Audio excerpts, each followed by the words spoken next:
Cyberpunk, perhaps the biggest disappointment in our Lord's calendar in 2020. With all the bugs in the release, Look, y'all really think he look like Steve Harvey? Huh?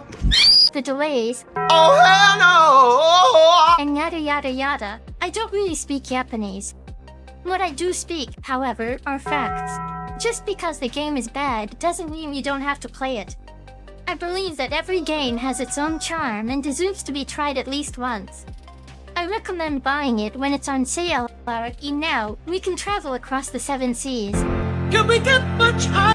To be honest with you, I had a deep fascination with the cyberpunk world when I first learned of it. That's like a year ago. But really, the oppressive world that is Night City fascinates me.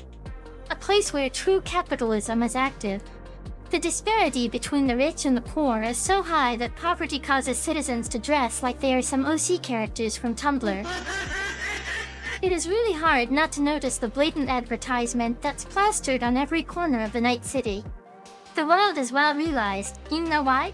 It's because Cyberpunk was originally created as a table RPG by Mike Pondsmith in 1988. 1988 brother, Michael Jackson, was still black at the time. You know it's damn old. Pondsmith also mentioned that a large part of the cyberpunk genre is atmospherics. It's the feel. I totally agree with that. One of the most distinctive aspects of Night City is its visual aesthetics. As a result, even the city's junkyards are breathtaking. The neon-lit streets are a stark contrast to the dark, gritty alleys that hide untold secrets. The towering skyscrapers pierce the sky, displaying the technological prowess that comes at the expense of the city's social fabric. For a while, the dilapidated outskirts of the city reveal the consequences of a society driven by profit and power, leaving its citizens living in poverty and despair. Night City's visual design is a testament to the game developers' attention to detail, providing players with a captivating environment to explore. Beyond its visuals, Night City possesses a deep sense of realism and authenticity. The city's vibrant and diverse population mirrors the multicultural nature of our own modern society. I go to UCSB and I also bartend.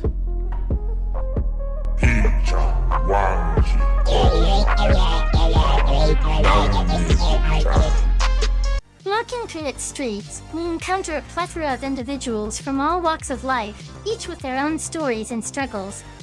Interacting with these characters allows players to delve into complex subplots and engage in compelling dialogue, unraveling the intricacies of Night City's socio-political landscape.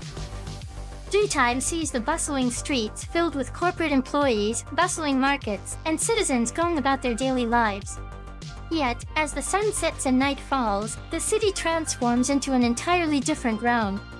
The neon lights illuminate the dark corners, casting an ethereal glow that shines upon the renegades, criminals, and the underbelly of society.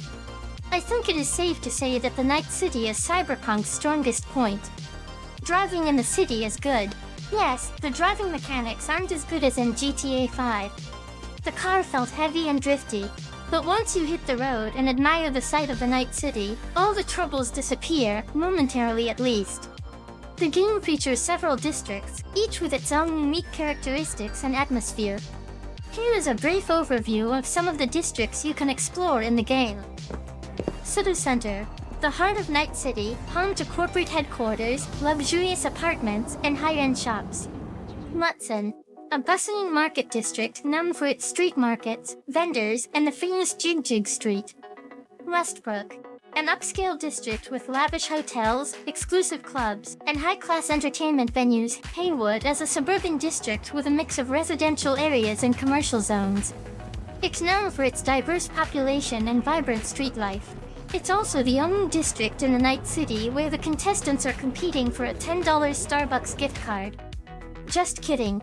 Pacifica, a district that was once intended to be a tourist paradise but has fallen into disrepair and is now controlled by gangs. Santo Domingo, an industrial district with factories, power plants, and a large immigrant population. The Badlands, a vast, open area outside the city limits, characterized by deserts, abandoned buildings, and nomadic communities. Or as they call that in California, the Valley. Of course, there is the newly added Dogtown, which I haven't visited yet because I only have the 1.6 version of the game. I think that the most interesting location for me is the Pacifica. It was originally envisioned as a luxurious vacation resort for the ultra-wealthy, but construction was halted in 2045 due to the Unification War. As a result, Pacifica is now a dilapidated and crime-ridden district, home to gangs such as the Voodoo Boys and the Animals. Pacifica's history is one of missed opportunities and broken promises. In the early 2040s, corporations poured massive sums of money into the district, hoping to create a world-class tourist destination. Construction began on luxury hotels, casinos, and amusement parks. However, the Unification War broke out in 2045, and investors quickly pulled their funding. Pacifica was left unfinished, with half-built buildings and abandoned projects scattered throughout the district. In the aftermath of the war, Pacifica was largely abandoned by the city government and corporations. The local Haitian community, which had settled in Pacifica decades earlier, was left to fend for itself. In recent years, the city government has made some attempts to revitalize Pacifica. However, these efforts have been largely unsuccessful. The district remains plagued by poverty and crime. It is also a hotbed of gang activity. At least the real estate is cheap. Again, the gangs that control the city are the Voodoo Boys and the Animals. The Voodoo Boys are a gang of netrunners who are heavily involved with the large Haitian community in Pacifica. They are led by Bridget and her second-in-command, Placide. The Voodoo Boys are fiercely independent and protective of their territory. They are also known for their unique cybernetic implants, which give them enhanced netrunning abilities. The Animals are a gang of cybernetically enhanced humans who have adopted animalistic traits. They are led by Sasquatch, a hulking man with cybernetic gorilla implants. The Animals are known for their brutality and their love of violence. They are also involved in the illegal drug trade and other criminal activities. But it's really ironic, isn't it? Cyberpunk 2077 is supposed to take the gaming world by storm. It did take it by storm, but in a different manner, that's all. I can't help but compare Cyberpunk 2077 to Night City itself. Businessman Richard Knight created Night City after growing frustrated with his experiences overseeing corporate construction projects while working for his firm, Halsey, Ferris, and Knight. He decided to split out and start his own business, Knight International, with the ultimate goal of building the perfect city as a result. A perfect city, he says. But it turns out that the Night City is not supposed to be the ideal city. That is a cautionary tale about the dangers of unchecked capitalism and corporate greed. It is a city where the rich get richer and the poor get poorer. It is a city where dreams are shattered and people are exploited. But at least the rich people can afford to live in a gated community. In this dystopian world, conglomerates hold immense influence over every aspect of life, and their interests often come at the expense of human well-being. These stories serve as a warning against allowing corporations to become too powerful and unaccountable. An entity so big and evil that you cannot remove it even though you want to.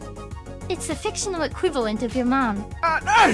With current trends of mega-corporations dominating various industries and influencing politics, Cyberpunk highlights the importance of safeguarding democracy and preventing the erosion of basic human rights. Another crucial issue addressed by Cyberpunk is the ever-widening gap between the rich and the poor. In these grim futures, society is deeply stratified, with a few wealthy elites enjoying all the benefits of technological advancements while the vast majority are left struggling in poverty and despair. But I guess it's hauntingly beautiful, the Night City. Despite all the crazy things that's happening, people still stay here. I don't know if that's bravery or just poor impulse control. Western RPGs are really something. Anyway, I think I've said what I wanted to say in this matter. I hope you liked my video. Farewell. I'm the biggest dog, I'm the biggest dog. I'm the biggest dog, I'm the biggest dog.